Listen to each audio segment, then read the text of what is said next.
The stories that he told about what the white firefighters did to the black ones was outrageous. It was insane.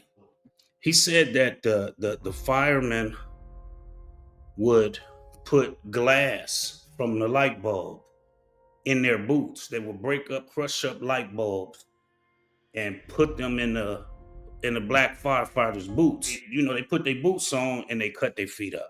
Let's talk about it, man. Let's talk about the hood. Let's talk about them gangs. Come on. That's in them penitentiaries for twisting their fingers. Let's talk about the hoovers, the Pyrus from looters. Let's talk about having some truces with trays and dudes. Come on. Let's talk about the racist shit and crooked politics. The government don't care about niggas, they love immigrants. Let's talk about my past. Let's talk about my pain. It's so hard to maintain wearing red flame. Let's talk about my thug. You know we had them drugs. Let's talk about that ghetto girl that betrayed my love. Let's talk about Farrakhan. Let's talk about the Bible. Let's talk about the Quran. Let's talk about Elijah. Let's talk about my daddy, my candy-coated caddy. Let's talk about my mama happy that she chose to have it. Let's talk about the kids. Let's talk about the blues. Tune into the Let's Talk Shop with that old school. Hey, what's up, family? I'm back with another rocker. Right now, I want to chop it up with y'all about karma. Karma in the black community is revered. I mean, we the only ones that really you hear saying anything about karma. But in Hindu and Buddhism, karma is described as the sum of a person's actions in this and previous states of existence, right? It's viewed as a deciding their fate in future existences. Something like that, if I'm getting it right. But if you look at it in Sanskrit, karma simply means action. Taken within religious frames, it refers to the cause and effect between people's actions and consequences, usually in cycles of death and rebirth, right? Now, if karma is real, why is it that we never see it in action? We never really seen it. We always say, what goes around comes around. That's African American term, foundational Black American terms is what goes around comes around. Now, we never see it though. If karma was real, it would be a lot of people that wouldn't be on this earth because karma hadn't seemed to come back and bite them in their ass yet, right? Where all of the so-called unalivings and treacherous things that people have done to people, they have seemed to live normal, prosperous lives. Such as the woman that lied on Emmett Till. I mean, you could go on and on. It's people that still living that did a tremendous harm to our people, for instance. And they're still here. They're still here. I was looking at a video where a young man went into a restaurant and it was an 89-year-old man. He spoke about the things that he regretted with over the course of his 89 years of living, right? And he was a fireman. And he said that the firemen back in those days in the 60s and 70s, they used to leave black people in the fires and just let them burn, right? But this man was 89. Of course, he was a young man when that happened.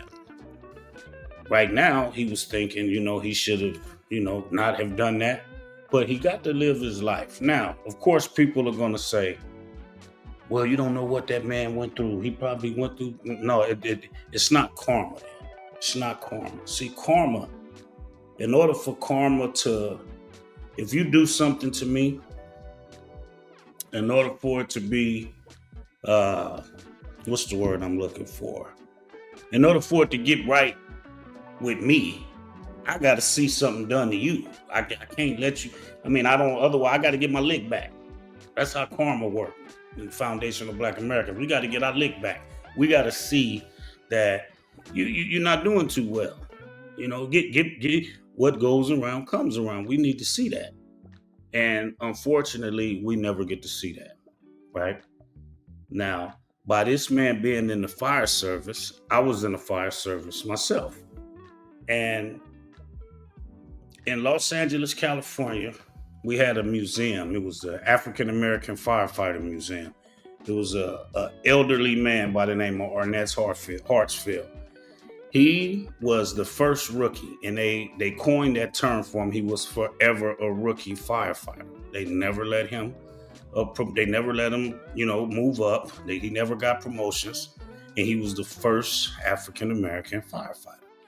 And the stories that he told about what the white firefighters did to the black ones was outrageous. It was insane.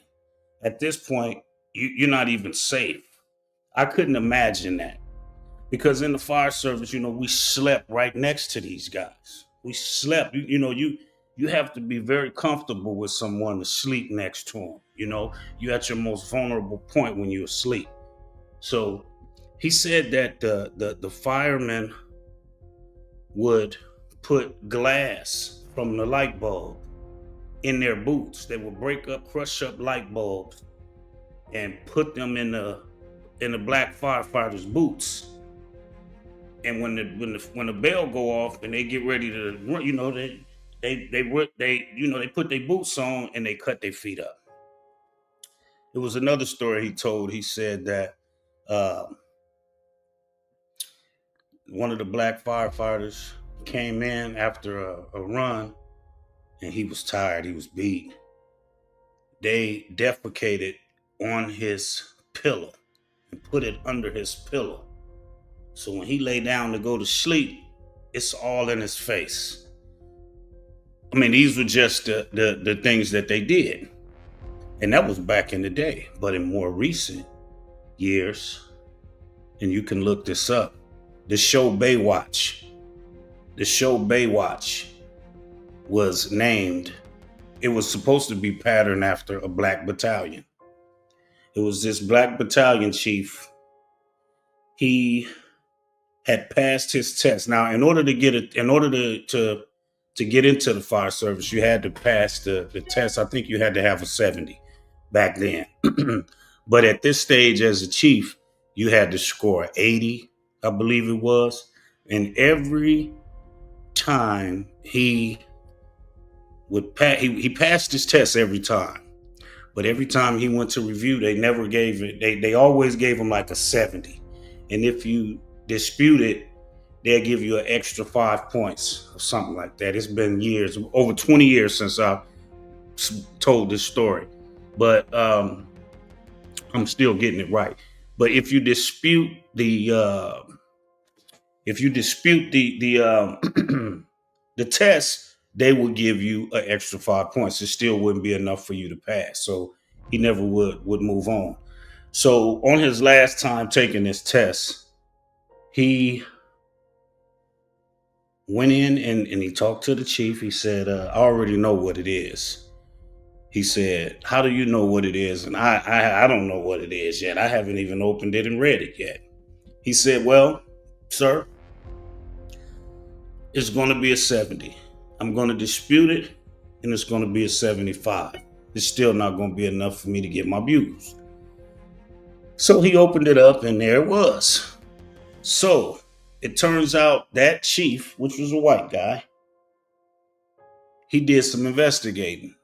And it turns out that each time he had taken that test the prior times, he passed it with flying colors. So he was awarded a lawsuit. They gave him some money, and he wanted his own battalion. He said, I want my own battalion. And he had it in Malibu. Or not Malibu, I'm sorry, what was this? Marina Del Rey. And what he did was he said he wanted all of his battalion to be black. He wanted all black people because this man went through a lot of racism during his term as being throughout his fire career. He said, I want all black men in my battalion. They gave it to him. Now, you can imagine how irate and angry these white men were that had to leave Marina Del Rey. Well, all them white women out there, right on the beach. It was beautiful. They had to leave that station. Do you know what they did? They smeared shit all over the station and drew pictures of monkeys in fire trucks. This is what they did. You can look it up. This is what they did. They smeared shit all over the walls in that station. Of course, they had to clean it up, but it's the thought of doing that. And these were in modern times. This wasn't in the 50s or the 60s. I believe this was in the 90s, late 80s, early 90s. So it's always been a racial uh, energy within the fire service. It still is to this day. Still to this day. Still to this day. Now, firemen were hated just like police officers were within our community, within the foundational Black American community. Firemen were hated just like police officers. Y'all might not think so because they give toy drives and they do all kind of things like that. They give turkeys out certain places. The toddlers, toys for toddlers. They do all kind of good things for the community now. But here's why they did that. Back in the day, they used to have a call box where you would, if it was a fire in the area, you didn't pick up the phone. You go to the electric pole and pull the call box down. Fire department come to that area, they see the smoke, now they know where to go. They changed all of that because when the firemen used to put those water hoses on us, oh yeah, that's who was doing it. It was firemen that would come out with the police officers and put those water hoses on us. Now, for every black man that felt that water hose, we all do it in the fire service. We all felt that water hose, right? Now, for every black man that felt the pressure, because I believe, if I'm not mistaken, I've been out of the service for a minute, but that's 2,000 PSI. Now, I may be off a little bit, but roughly around 2,000 PSI, depending on which hose you use. You use that big one, that's 2,000. And you have to hold that with your body. You can't hold that with your hands. You won't even be able to put your hand in front of that. That's how strong it is. So I remember my first time holding that hose. And I said, damn, this is what we was hit with? And people were getting hit in the face with it, man. It's terrible.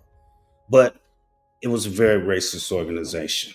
So what used to happen, what black people knew back then was, hey, them firemen, they don't have guns. So this is what we gonna do. Because you remember, I'm old enough to remember the fire stations, they used to leave their doors up. They didn't lock the station up. So what they would do, somebody would go pull on that. It was an orchestrated effort. That collectively, what they did, they would have somebody go pull that call box down, and when the firemen would come out, they'd get their ass whooped. And when they would come, and it'd be some other brothers that were running the station and rob them. So much of that. This is why they started hiring black people. Because of this. They didn't just say, hey, let's let some niggas come up in here. No. They did that because who else would they're not trusted. You know what I mean? The police officers can't respond, to everything. They can't escort the firemen to every call. So, a lot of times it was fake calls. They get that. See, this is what they never tell you. A lot of times they would call these police officers, they would call the fire department, pull that call box down. And by the time they got there, man, there was some brothers there with bricks and sticks and would be whooping their ass. Meanwhile, they're getting robbed. So this is where the giveaways, the toy giveaways. First, they started with hiring black people because they couldn't hop off that truck in the black neighborhood just being all white. Watch the movie with Richard Roundtree. I believe it was a firefighter or fireman or something like that. Richard Roundtree played in it. It's the first black fireman. And the black people looked at him like, nigga, what is you doing with them? You one of them now? They hated him for a minute. So they had to come up with ways to gain the community's trust. That's where the turkey giveaways start coming in.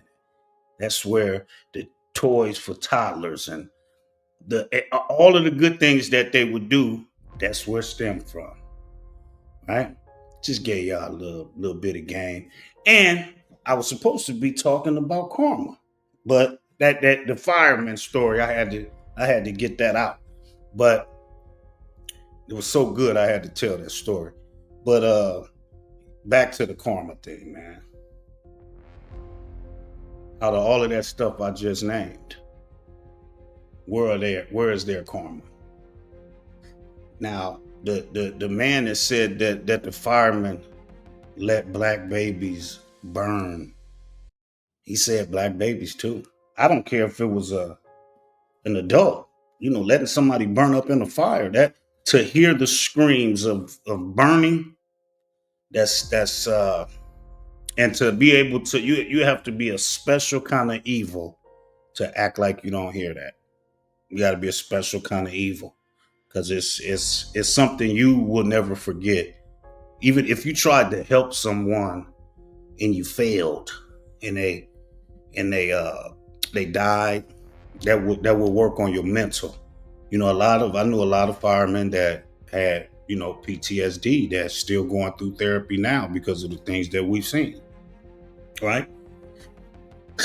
Now with me, I liked it. I liked it until I started seeing too many brothers killed. I'm like, man, I signed up to put water on fire. I didn't sign up to respond to GSWs and things like that. This ain't fun no more. But it was a very good experience. But karma, let me know, man. Have you ever witnessed anybody receive their karma? Now we do a little things and we might go through something and we'll say, damn, I shouldn't have did that. That's probably why that happened to me. We did that. I used to steal shit. I had things stolen from me. Okay, karma. But when you go deep into, doing harm to children and killing people, you able to live your whole life, I don't see the karma there. Comment, let me know what's up, man. It's your boy Old School. Holla back. Peace. Let's talk about it, man.